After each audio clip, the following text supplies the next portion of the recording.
28 दिसंबर 1881 को वडोदरा के महाराजा के रूप में कार्यभार संभालने के बाद महाराजा सयाजीराव गायकवाड़ ने सबसे पहला और सबसे बड़ा जो निर्णय लिया वो निर्णय था वडोदरा राज्य के चारों प्रांत का पूर्ण रूप से प्रवास करना।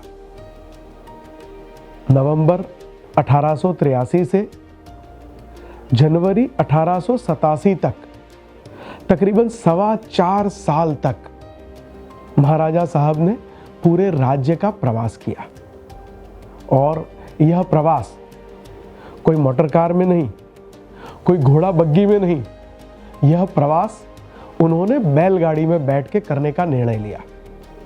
उनके जितने भी अधिकारी थे उन अधिकारियों ने उन्हें सुझाव देने का प्रयास किया कि महाराजा साहब को बैलगाड़ी में बैठना शोभा नहीं देगा, महाराजा साहब को उनके ओहदे के अनुरूप मोटर कार में प्रवास करना चाहिए या कम से कम घोड़ा बग्गी में प्रवास करना चाहिए।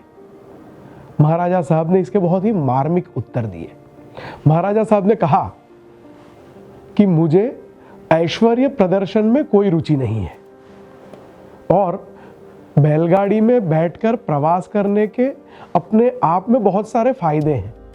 सबसे बड़ा फायदा तो ये है कि जो सनसन करती हवाएं आती हैं, तेज हवाएं आती हैं, उस हवा से बचा जा सके, मंद मंद आती हवाओं का लुत्फ उठाया जा सके। अगर हम बैलगाड़ी में प्रवास करते हैं, बैलगाड़ी धीरे चलती है, धीरे धीरे चलती हुई इस बैलगाड़ी से वहां पर काम कर रहे जो लोग हैं, बैलगाड़ी के रास्ते में आने वाले जितने भी लोग हैं, उनकी सच्ची परिस्थिति का सच्चा आकलन हो सकता है, बारीकी से उसका निरीक्षण हो सकता है। राज्य के द्वारा जितने भी अलग अलग कार्य चल रहे हैं उन कार्यों का भी ध्यान से निरीक्षण करने का मौका मिलता है।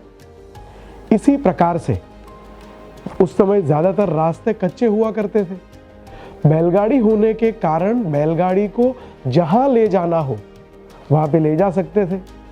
मोटर कार हो तो उसको ले जाने की बहुत सारी मर्यादाएं होती थी।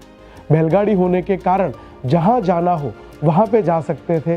और बैलगाड़ी होने के कारण उन्होंने सबसे बड़ा जो मार्मिक उत्तर दिया था, उन्होंने कहा बैलगाड़ी छोटी होती है, छोटी सी बैलगाड़ी में ज़्यादा लोगों को बिठाने की संभावनाएं नहीं होती है और ज़्यादा लोग साथ में न होने के कारण अकेले बैठकर कुछ विचार करना हो तो विचार करने की संभावनाएं रहती हैं। अगर आपके साथ प्रवास में बहुत सारे लोग जुड़ जाएं, शांति से सोचना विचार करना उसकी संभावनाएं कम हो जाती हैं।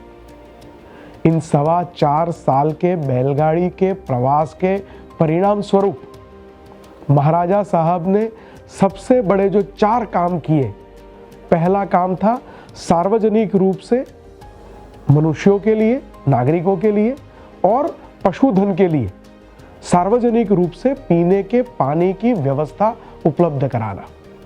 आरोग्य सेवाओं की स्थिति पूरे राज्य में सुधारना। और एक बहुत बड़ा काम उनके इस प्रवास के कारण हो पाया, वो ये था कि जगह जगह पर जहाँ जहाँ सरकारी कचहरी होती थी वहाँ पर वहाँ के अधिकारियों को बैठने के लिए बड़े बड़े गद्दे, बड़े बड़े तकिए वहाँ पर रखे हुए थे। उन्होंने प्रवास से वापस आकर सरकारी कचहरी में कुर्सी और टेबल की व्यवस्था अनिवार्य करवा दी। उसके कारण गद्दे और तकिए वहाँ से निकाल दिए गए और गद्दे और तकिए पे काम से ज़्यादा आराम करने की जो मानसिकता बनी हुई थी, उस मानसिकता को दूर करने में भी महाराजा साहब को सफलता मिली।